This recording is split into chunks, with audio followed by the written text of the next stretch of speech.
Hi all, a little later in this episode, we will be back with the next installment of our Pinot Noir education series with Erath Winery.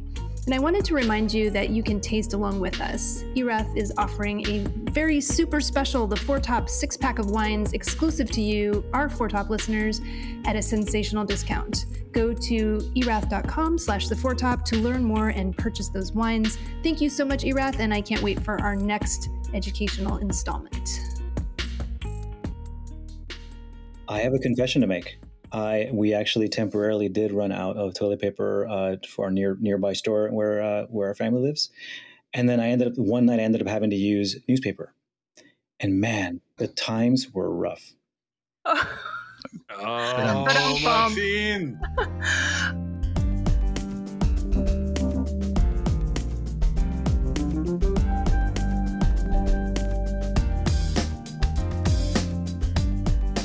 Hello and welcome to The Four Top. It's a roundtable discussion of today's hot button topics in the wine and food world. I'm your host, Catherine Cole, joined by co-host Martin Reyes, a master of wine, international wine consultant, winemaker, importer, and educator.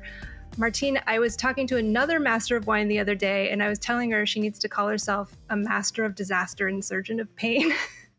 But I don't remember where that reference comes from, because she was like, it's very embarrassing to introduce myself as a master of wine. But anyway, I digress. Martin, what are we going to talk about today? Okay, that's the best intro, Catherine. I like that. Okay, listeners, we're going to be on the edge of your seats for this one.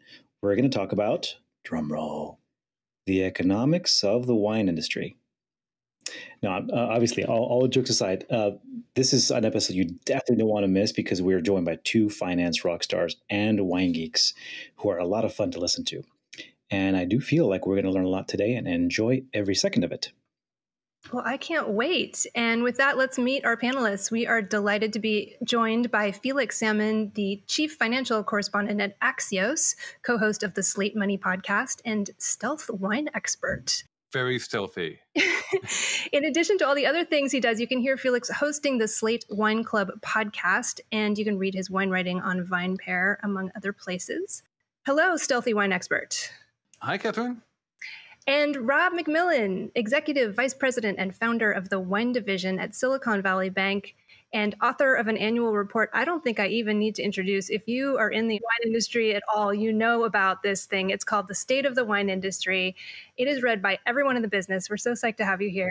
Welcome, Rob. Everyone in the industry. Welcome, Rob. Thank you, guys. It's nice to be here. And it's not often that I get to be the entertainment as an economist. So that's we'll see how this goes. I think it'll be a lot of fun. But let's start off by getting our bearings. The economy has changed forever, and that has certainly been true for the wine industry, which looks a lot different financially than it did a few years ago. Rob, you have been publishing this aforementioned State of the Wine Industry report that Martin and I are very excited about for 20 years now. And I'm just curious if you could fill us in, the last couple years, what has really dramatically changed since, the beginning of 2020 for you? Yeah, it couldn't have been any more of a herky-jerky change for that matter. We had acute oversupply going into the pandemic, and we had demand that was starting to trail off. We are actually, for still wine, into negative sales territory. And then we had this massive channel shift in purchasing with everybody going out. They were afraid to run out.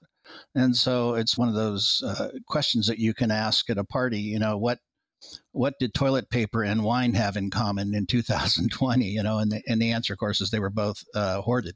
And, that just spiked everything at the grocery level. Of course, restaurants were closed. And also in most of the Western states and probably most of the country, starting in April of 2020, we had closing tasting rooms too. So to say, as an economist, being surprised is not really what you want to be, but I don't think I was alone in any case. And the interesting thing, I think, more than anything, is that we had two basic things happen really quick on supply. One, the very first thing was because grocery got totally cleaned out pretty much, the acute oversupply and the large producers that do have access to grocery, they got into balance really fast, and they started buying up the excess juice that was in the market to rebottle. And we went back to the old joke was, hey, do you bottle age your wine? Oh yeah, sure. When we put it on the truck, but so, and we really do have two markets. We have the big producers that are making millions of cases. And then we got small fine wine producers, and small fine wine producers weren't in such good shape. They're trying to figure out curbside pickup and, how do we deal with clubs. And, we'll save some of those for a little bit later in the show, but it was quite difficult. And if that was bad enough, we end up with something that's none of us have ever seen, which was fires and smoke in the entirety of the West Coast. The only spot that lucked out from that was probably Santa Barbara, which had actually turned out a pretty good year and really good wine quality. But the rest of the western states had to cope with smoke. We've never seen that before. Crazy year. It's crazy. And then, but the thing that happened is that acute oversupply got eaten up in a very different way. It got eaten up because of smoke taint, and we had to destroy a fair amount of wine, and then just not pick a fairly large number of grapes. We ended up with the lowest. California was the lowest grape harvest we've seen. I'm going to say in 8-9 years or something like that. So that puts us back into balance. That doesn't sound that very long. No, it doesn't. 8-9 years feels like relatively recent history. It wasn't like a massive, unprecedentedly small harvest. Yeah. Well, we went from, if I'm getting it right, I'm trying to remember, I think it was 3.35 million tons in California, and typically we're looking at 4 million tons. But when you're dealing with effectively a zero growth rate, any change in supply or demand get felt pretty quick on the other, and so that pretty much cleared up our supply issues, at least for now. At the business level, anyway. What a strange story. So, Felix, you cover the economy. Is wine alone? Is it just a total outlier, or were there other industries that looked like this over the last couple of years? There's definitely any number of industries where supply disappeared. Like the entire service industry, basically. All of the hotels shut down, restaurants shut down. Airlines, there were barely any flights. So that kind of thing where supply and demand dynamics of the industry got completely shaken up and moved into completely unprecedented territory, that we saw in a bunch of different parts of the economy. What I'm struggling to think of is an area where you would see a massive spike in demand like this. I live in New York State, and I know a bunch of wine retailers. When I say no, I mean I go shopping, and all of them, without exception, have just been talking about how their year has been off the charts and amazing, and people have been buying more wine than ever and drinking better wine. I think one of the things that happened during the pandemic is that people kind of had this sort of intimation of mortality and felt to themselves, why am I sitting on these amazing bottles of wine? I should be drinking these amazing bottles of wine, and then realized that they actually quite liked drinking the bottles rather than sitting on the bottles. And so they kept on buying more good bottles and drinking those as well. So I have this question for Rob, really, which is like, it sounded, sort of reading between the lines of what you were just saying there, that what I might think of as supermarket wine did really well, but if you're a smaller fine wine producer, maybe you didn't do so well. Is that right? Yeah, that's true. If you look at all of the data, grocery store, those wines actually increased price, and if you look at the wines, let's just call it $20-$25 and above. Those wines, especially beginning of the year prior to the fires, they were discounting and doing things that you normally wouldn't do. For instance, free shipping, which creates all sorts of long-term, expectations from buyers. Wine's heavy; it's made out of water. And is that mainly just because they relied so heavily on restaurants? Yeah. It's a combination of fear. Right, because nobody had ever seen the restaurants close and the tasting rooms closed. Those two things combined for an average winery represented about 40% of annual sales, and we start off with acute oversupply. So it's pretty common that it's almost binary when somebody thinks that there's too much wine, discount, which is not really what you want to do from a branding standpoint for a luxury good. You don't want to get into that game. You want to manage your supply better is what you want to do. But nevertheless, with however many wineries you want to see in the United States, the numbers in theory 11,000. There's no coordinated effort on pricing, and there's the information out there is not good, and especially the information wasn't good last year. So everybody's winging it, and they're just trying to figure out how to get money to keep the lights on. It was very difficult, especially early on. From an anecdotal perspective, on premise, or for the listeners, that's usually refers to restaurants or hospitality. I make two more expensive wines in a winery that I manage, and both of those before the pandemic were, for the most part, allocated. The term for reserved and so forth for specific restaurants. And towards right around that turn, I lost the placements, and I was stuck with several dozens of cases of expensive wine that I needed to find a different home for.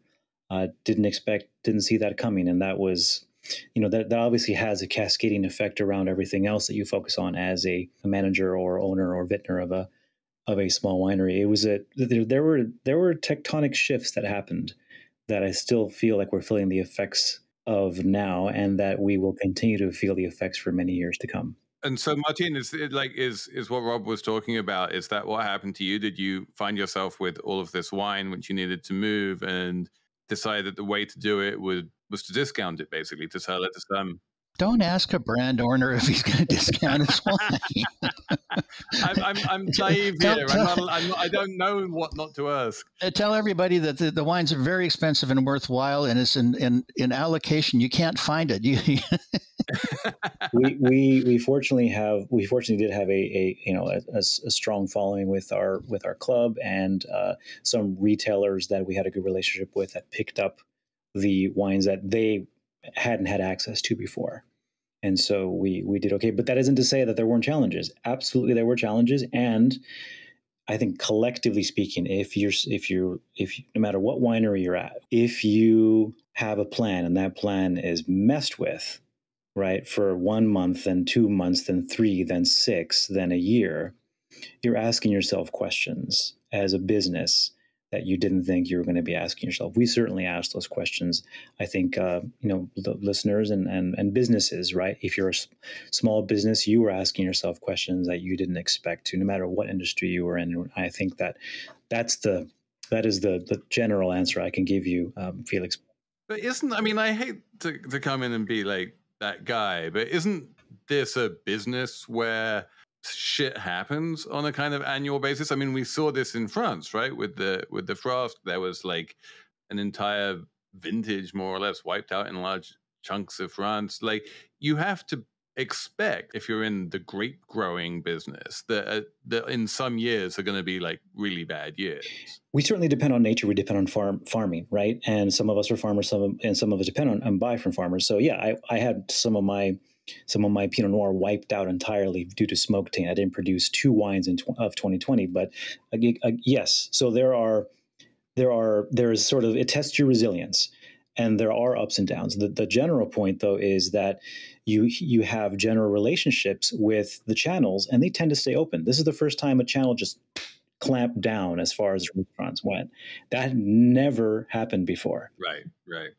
So that was outside the bounds of the curve. And then the other thing that was going on at the same time, and I really wanted to ask Rob about this, is that we had unprecedentedly large tariffs on European wine. Mm-hmm. Did that help the American winemakers?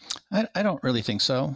As a matter of fact, most people in the U.S. wine industry were in favor of removing them. Yes.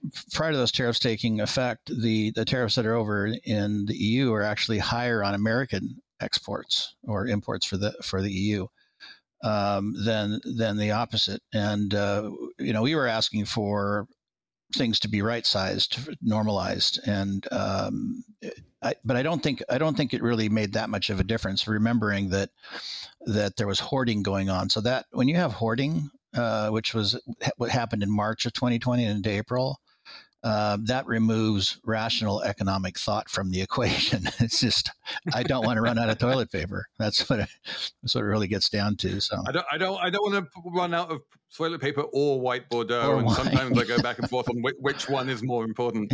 So, Rob, I want to get in here and ask you a question totally out of left field that kind of doesn't totally relate, but I've just been curious. With Biden's administration kind of clamping down on taxes, do you think moving forward, people are going to be using wineries as like tax shelters?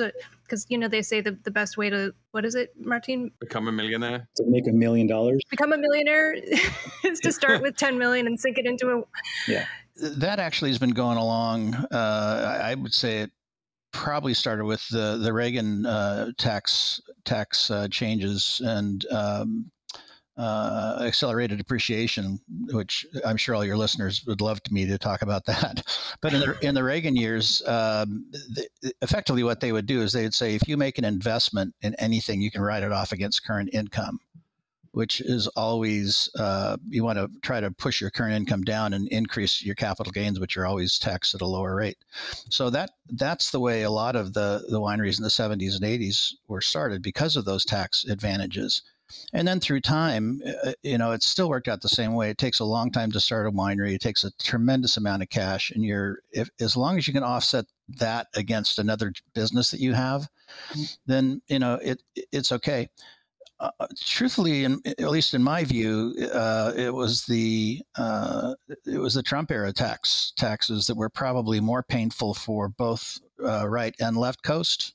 I don't know of any wealthy person that I've talked to in my portfolio that paid less in taxes after the Trump tax plans.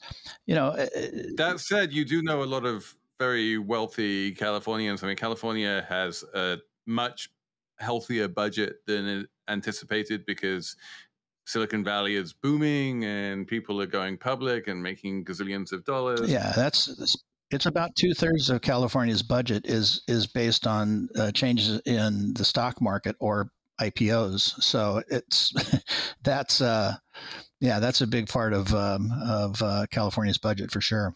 So is that showing up in people buying wineries? Yeah, so now we're getting into a little bit more ethereal things. So it's the policies of the Fed that are driving interest rates down to zero effectively, and actually negative on a real basis when you take out the impact of inflation. And it's more than an interesting time, because it's created so much cash that's just floating out there that's driven stock prices higher. And we had what we called SPACs, special purpose acquisition companies, that started to form at record levels, which are it's kind of like going public before you actually have any product. Have there been any wine SPACs? Has anyone tried to take wineries public via SPAC? Yeah, there has been one. Wow. Oh, what's that? Yeah, just one. Vintage Wine Estates, which is a roll-up company, which when I say roll-up for the listeners, that means it's a company that goes in this case, they look for undervalued, distressed wineries to bring in, and then they try to put all the marketing in one spot, put all the sales in one spot, and find efficiencies. It's not been a very good business model historically, but it's working out in this case. Another one, Duckhorn, that just went public here recently. Duckhorn has been one that was purchased by private equity. And then they listed it on the stock market. And so now if I can open up my Robinhood account and buy shares in Duckhorn. And it's the stock ticker is NAPA.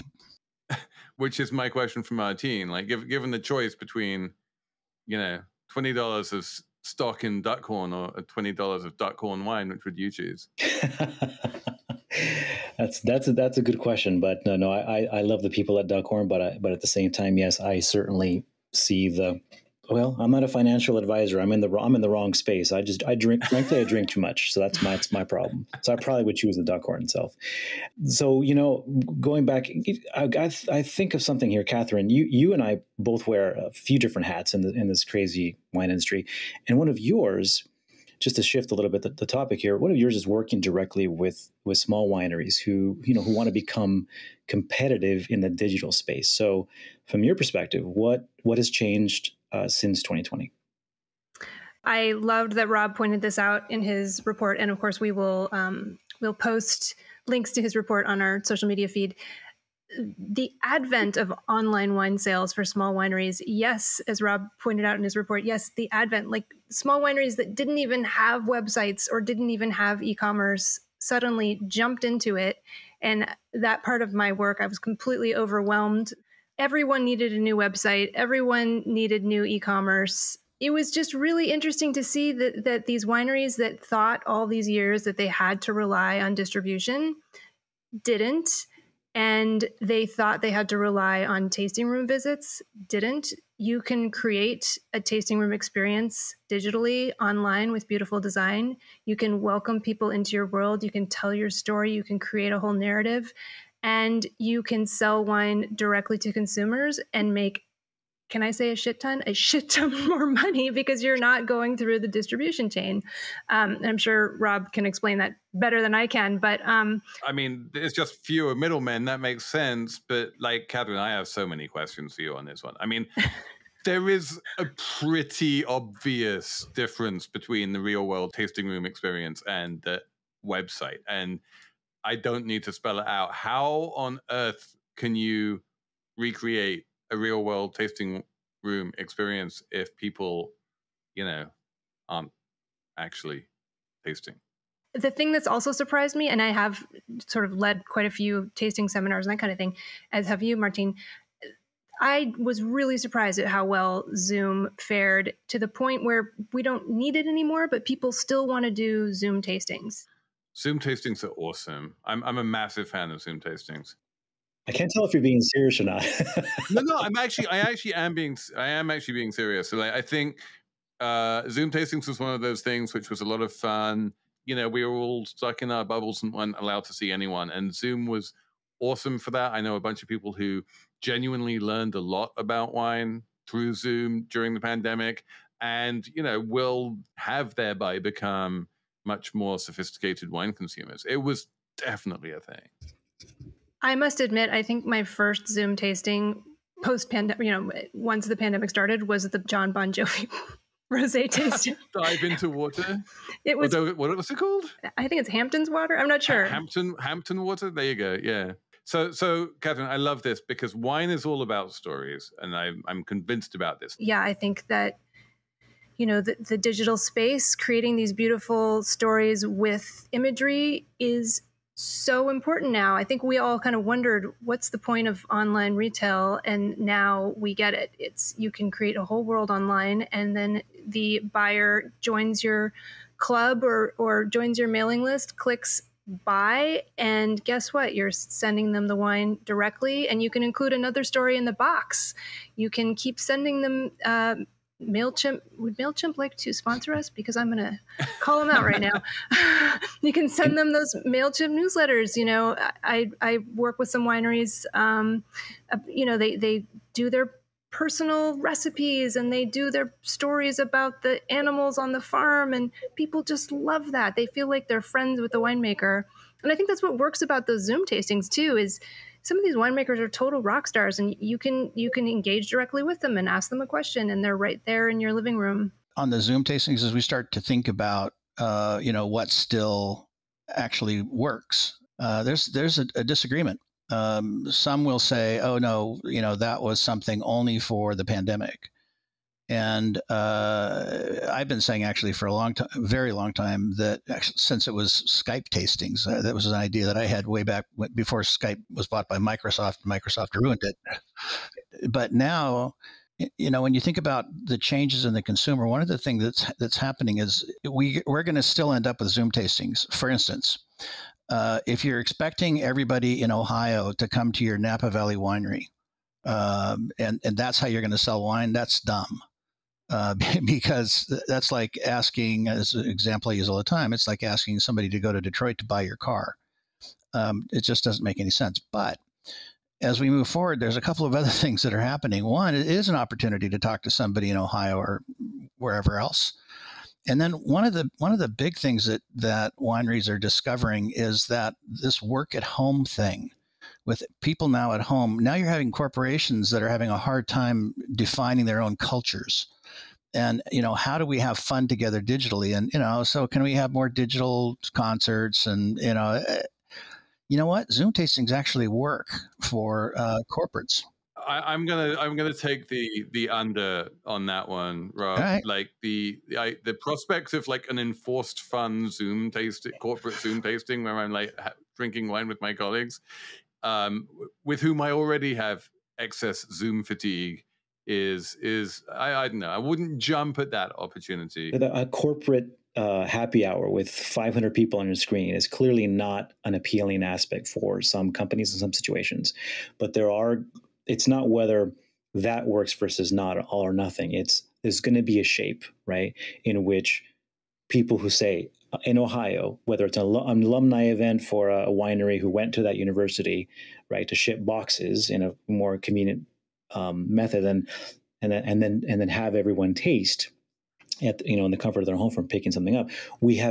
Our comfort zone is expanded. Right, we know that our comfort zone is expanded. What shape is it going to take in the future? Whether it's through new technology like AR, augmented reality, or VR, if the price comes down. These are all some of the fascinating questions. But from the looks of the report that Rob put together, this channel is taking root somehow. It's omni-channel. That's where we have to be. We have to get to the point where we actually know the consumer, and that consumer can check in with your club. Right. They can buy at the tasting room, and your systems are good enough that you actually know who that person is and give them that seamless experience between your channels. And that's where we have to go. And in some cases, we're starting to go there because platforms are being built that allow it. I was interested in like, as DTC grows, just as an environmentalist and someone who cares about these things, like, are you moving to lighter bottles? Is that a thing? Yes, there's a lot that one can do, glass and a bunch of other materials, whether it's recycled, reuse, or looking at alternative packaging, which I'm starting to look into. But that is the short answer is yes. And I promised Catherine at some point in this episode I would mention the economics of box wine. The B word. Oh, boxes, yes.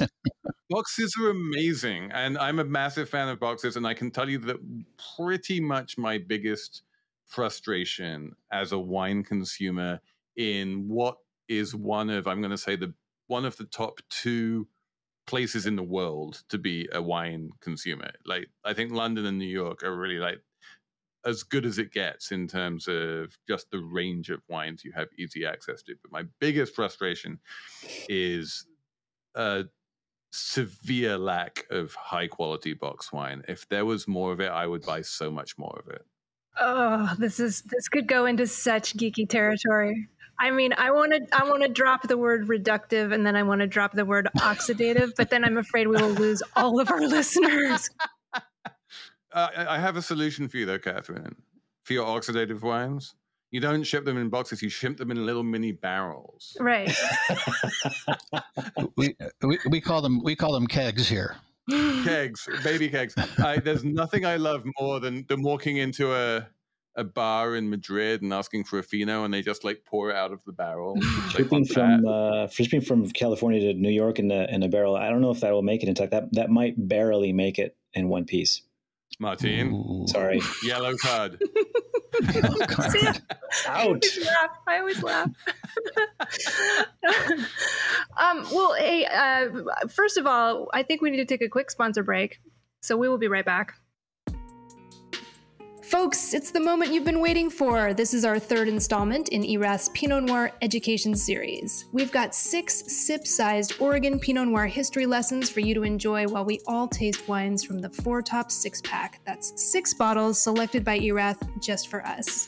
If you haven't already purchased your wines, get in there and get that discount at erath.com/the4top.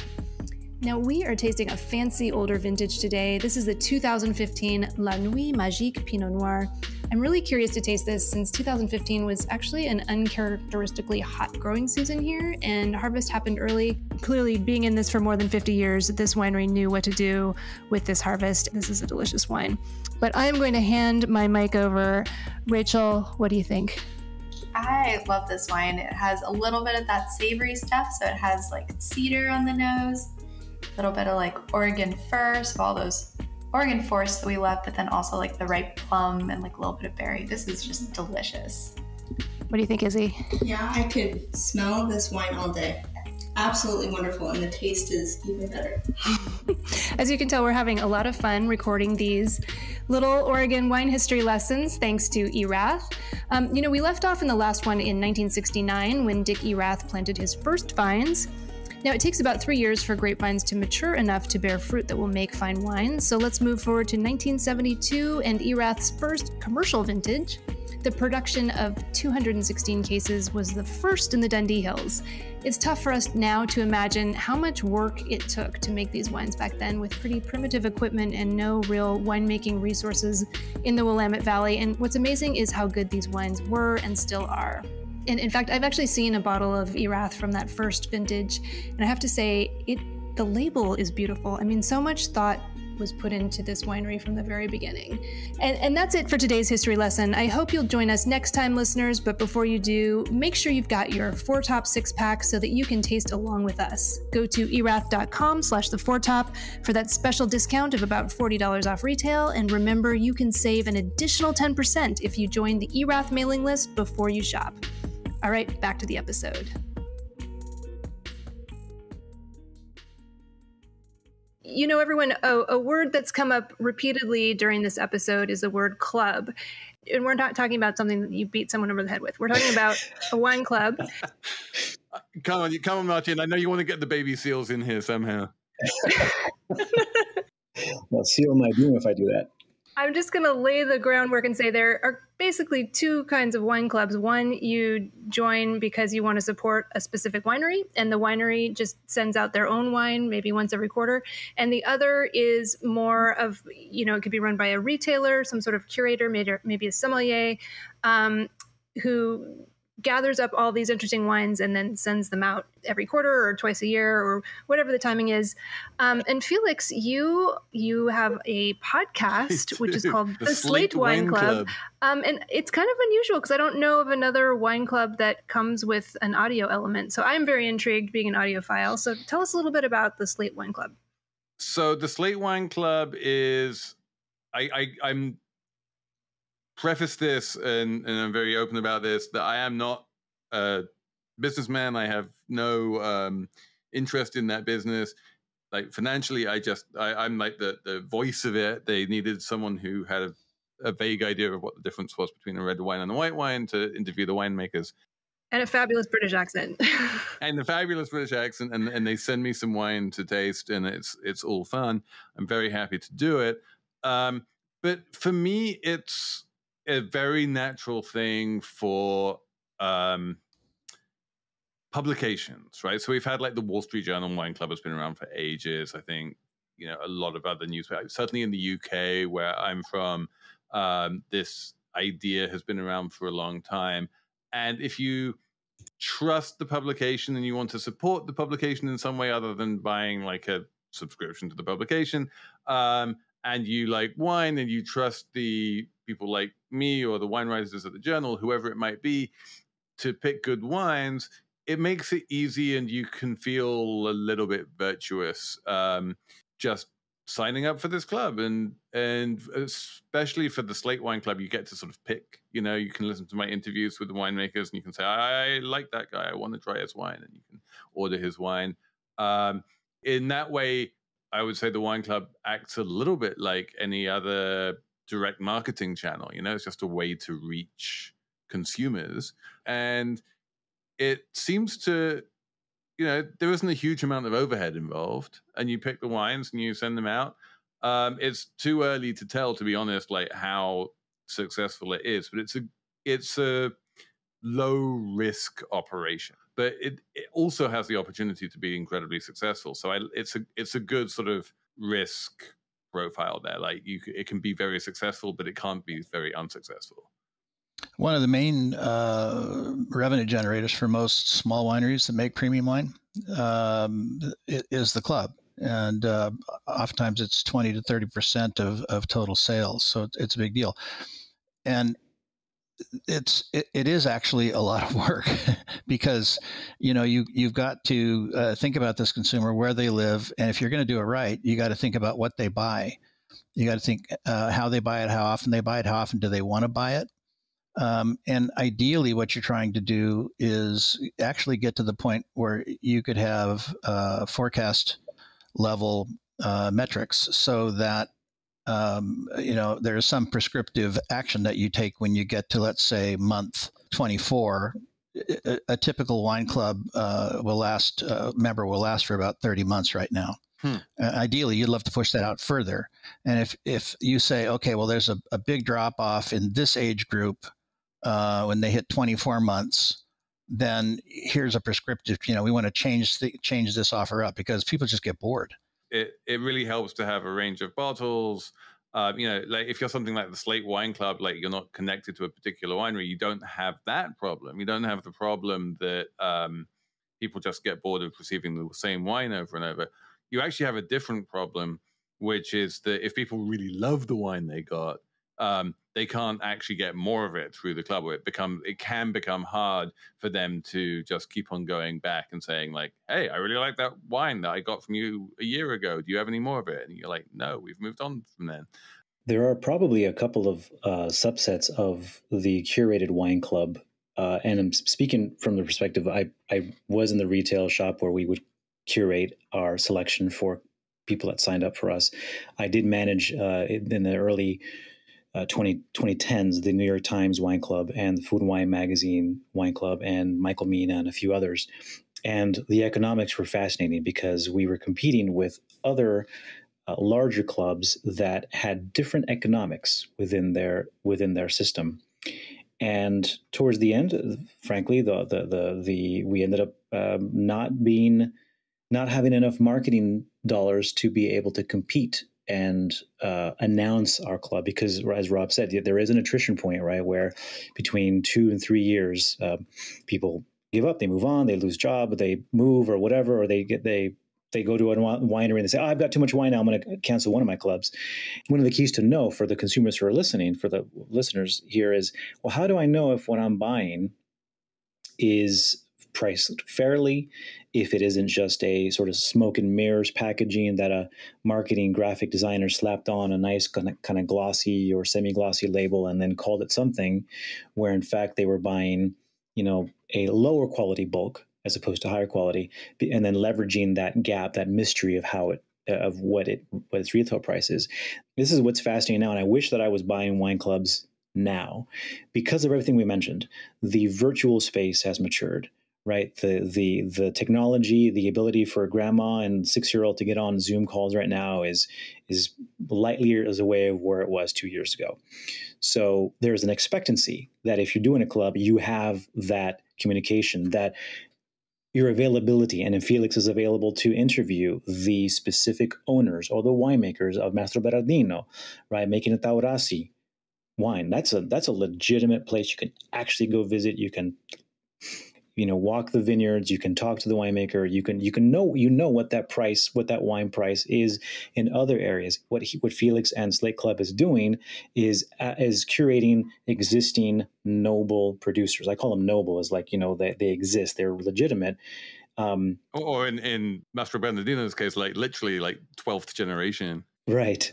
And so you dig in a little deeper, and with technology and with ease of fluency around the space that consumers didn't really have before.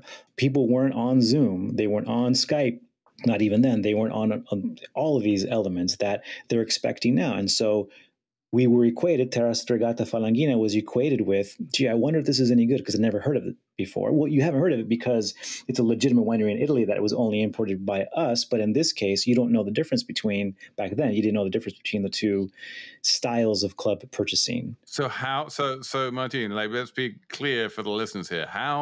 What is the trick? How can you tell the difference between the two? What is the easy way of telling whether these are legitimate winemakers or whether it's just a rebranded bulk wine? Well, goodness gracious, I think there's never been a stronger endorsement for wineries to develop their virtual space, their digital space. If you look for it and it doesn't have it, it doesn't mean it isn't a legitimate winery. It means it might not be, right? But obviously, if I'm rebranding a bulk wine, the first thing I'm going to do is spin up some stupid website to make it look fantastic. Yeah. Googling it is not going to help me. I'm not saying make it look nice. I'm saying what's the story and find out who's the winemaker, what's the terroir, who's producing, and is this something you can find potentially on the winery's website itself, on its own site. Now we're back to this eternal issue with wine, which is in order to appreciate it, you have to go educate yourself, which I know is an issue with finance as well. And this is something we struggle with as an industry. In order to enjoy us, you need to do some reading and some research, and you need to dig. Or alternatively, you can just lie by the pool and drink Hampton water, and you can enjoy that too. Ooh, that's true. But Felix, how would you? So, if somebody were to ask you, how do I know if I'm getting a good deal with you? Because you're doing a good job, so I want to know what your answer is. Actually, I mean, my answer is you have to trust Slate. Right. I mean, I feel like no, and I'm quite serious. Like this is part of the value proposition is that Slate is not going to do what you're talking about in terms of rebranding bulk wine, not least because that's just not the business we're in. We don't have the resources to do that, even if we wanted to. But it's the affinity thing, right? I don't think we're going to be reaching a bunch of people who don't listen to Slate podcasts and don't read slate.com, right? We already have that relationship of trust there so people can trust us. And if they don't trust us, they're not going to become members of the club. And that's just a fact of life. What we don't have, I think one of the things that's really happening right now as we get further into 2021 is the people bought a lot of utter crap on Instagram over the pandemic. And it was clothes, it was masks, it was air fresheners, it was bras. I mean, whoever, it was. Why are you looking at me right now? a bunch of random shit. Cookware. Oh my God, the cookware that got sold on Instagram over the pandemic, right? And people rapidly realized that, a glossy ad on Instagram and a fabulous website and a seamless customer checkout service does not mean a good product. And I think we are right now in 2021, beginning to experience that backlash, right? Of wait, hang on a sec. I can't trust things which look good online anymore. And I don't know how that's going to affect the DTC wine business, but I think on some level, I mean, I might be, tooting my own horn a little bit here, but I think on some level, the way you get around that problem is to have an already existing trust relationship, and you have that at Food and Wine. You have that in the New York Times. You have that, if Astor Wines here in New York City has a monthly wine case, I know the people there, and I know they're not going to be trying to rip me off, and so I feel like that kind of relationship of trust is more and more important in a world of drop shipping websites where I wind up getting something from Shanghai which bears only the vaguest resemblance to the thing that I ordered off of Instagram. And I might have a couple of curling irons that I and possibly some facial things that I might have bought off Instagram. And it's possible that I don't understand how to use them and have never used them. But please go on. At the end of the day, you still have to find out if they have an interview with the producer like Felix does, and is that real or is that fake? No one is going to fake that. That's my point. Seriously, that's my point. That's not going to be fake. My point is that you are doing something that can't be faked, right? So then so there's not just marketing, but also something real and tangible. And at the same time, when you hear, there's always that fear, gosh, am I being hoodwinked? because ultimately there's 10,000 wineries a year registered or more, I think, in the US in terms of labels. And so there's always that daunting aspect. So you bring up a good point, Felix, whether it is, a brand that you can get behind, whether it's a Slate or Astra, as you mentioned, or K&L or. But it's also like, I mean, it's an interesting conversation I actually had with the guys running the wine club, like before we started. The idea was that I was going to be interviewing the winemakers. And obviously, if I'm interviewing the person who made the wine, especially if it's someone who's been in the business for 12 generations, then, you kind of like, it's legit. But not everyone makes wine that way. There are very interesting, totally genuine, very high quality winemakers who don't grow their own grapes. Who, That's me. That's you. And so at that point, then it starts becoming, it becomes some slightly more interesting interview. Let's just say that, because I need to start talking to you about, like, so how do you find these things? Will you tell me, like, that process of, like, I grew the grapes and I made the wine becomes slightly more complicated and more intermediated. Yeah, but I would be up to the challenge. Not that that's the point of this. But Yeah. Rob, do you have any thoughts on the matter here? Well, yeah. I mean, if I look at it from the consumer standpoint, and when it's not just about the trust that you put in somebody that's curating, it's what your friends say. Because in the end, what you're looking for is something not just from a trusted advisor, but a friend. You want somebody that you innately trust. And when you're building clubs, what you really want is your best friend to be in that club. You might even find him in that club. And the reality is it gets very difficult then to leave a club when your best friend is there. Right? It's just sticky. You're there. And so figuring out as a business how to encourage that lateral communication ends up being one of the keys to success. It's not top-down communication. It's lateral communication that matters. It's not the winemaker telling you what is good. It's not the owner telling you what the good. It's not the New York Times telling you what it's good. It's your friends telling you what's good.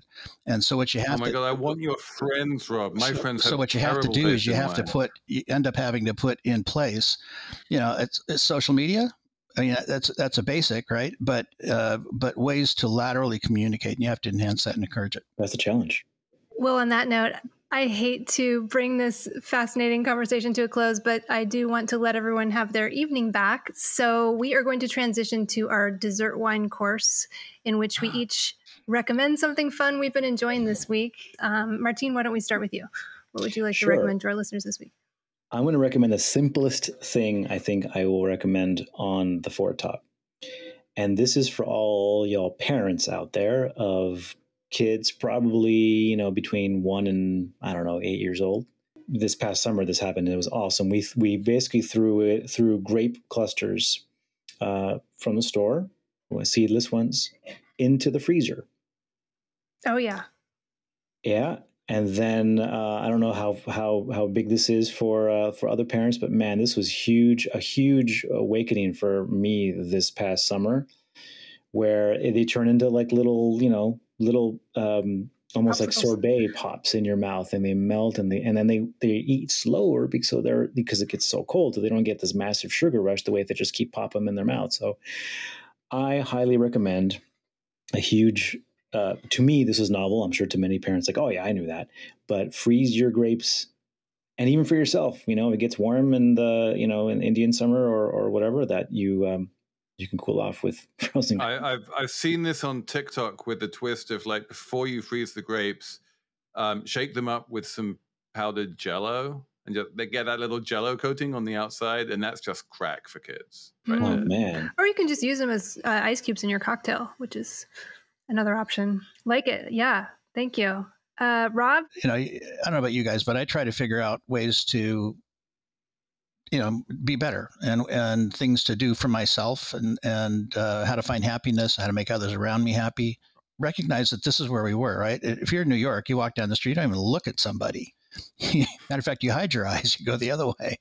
But, I'm slowing down. I'm stopping and I'm talking to the butcher. I'm talking to the person that's ringing up food. I'm people that I run into. I'm going to stop and try to talk to them for a couple of minutes. Now you're the guy holding up the checkout line. All right. I might be, but you know what, damn it, I'm going to have fun and enjoy people for who they are, and remember, what life is about. And it's certainly enhanced with wine, and it's just you can't have enough glasses of wine to have 2-minute interchanges like that all day long. I mean, there's no way you could make it, but that's what I'm practicing right now, and it's a lot of fun. Thanks, Rob. I was the guy up until this very minute that was behind you in the checkout going like, seriously, just shut up and move on. I got to get something. Exactly. I will take this and I will adapt and slow down and live the moment and hear your conversation next time we're at the checkout stand together. Thank you. I love it. It's like life on the piazza. Just take your time, stroll around, chat. I think we all need to remind ourselves that that's what it's all about. Do we really want to go back to where we were? No. I kind of don't. There's a lot of things that we've experienced, and I'm kind of into the change. Felix, how about you? So I'm going to say, as a paid up member of the New York media, the number one big social event of the fall for all of us is season 3 of Succession. It's coming back, people, on HBO.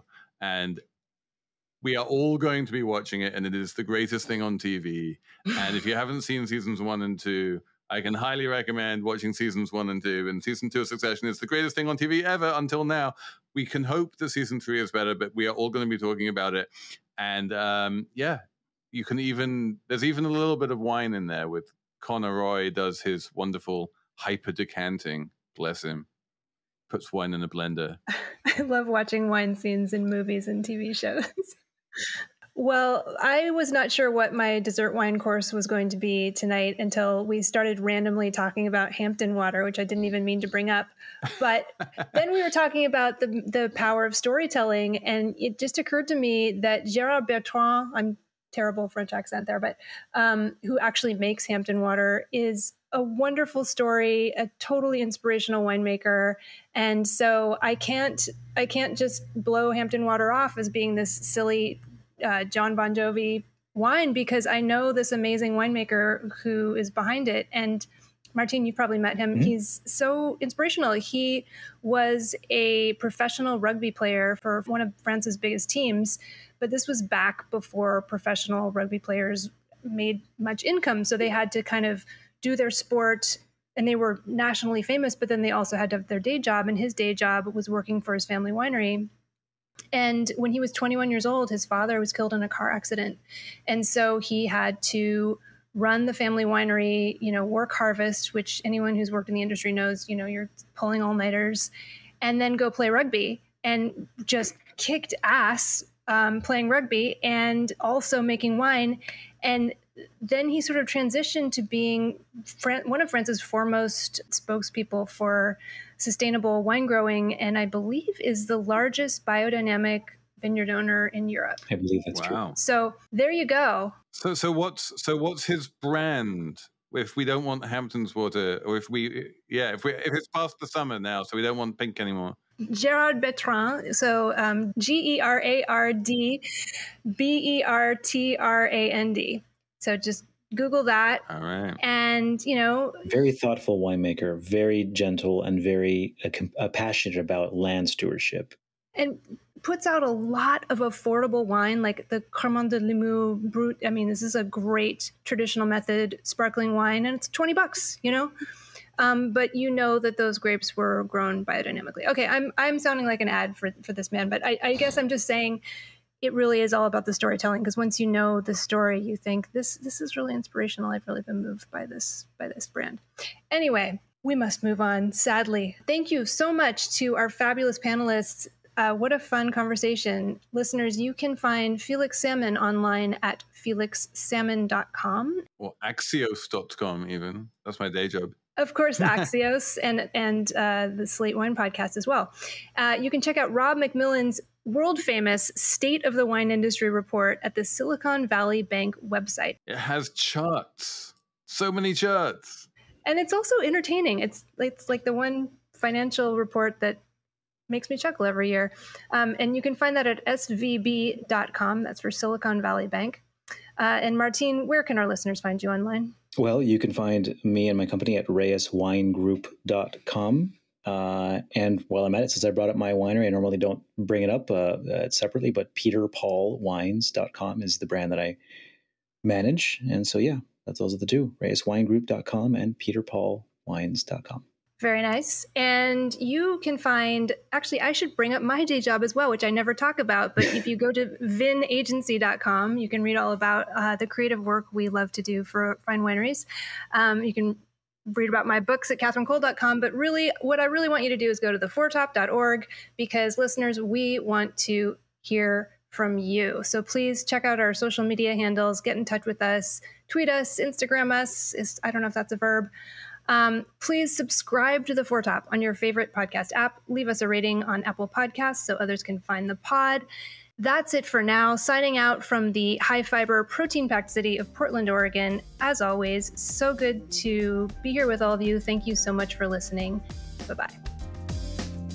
This has been The Foretop Podcast. Catherine Cole is our executive producer. Izzy Kramer is our senior producer. And I'm Keelan King, sound supervisor. We are also assisted by audio editor, Michelle Richards, our production assistant, Rachel Grossman, and our social media assistants, Lex Rule and Nick Toole. Please visit our website, theforetop.org, to learn more about us, listen to back episodes, reach out to us on social media, and purchase books written by our amazing panelists. And if you have not already subscribed to The Foretop on iTunes, NPR One, or Spotify, please do so and leave us a rating. Stay safe out there, and thanks for listening.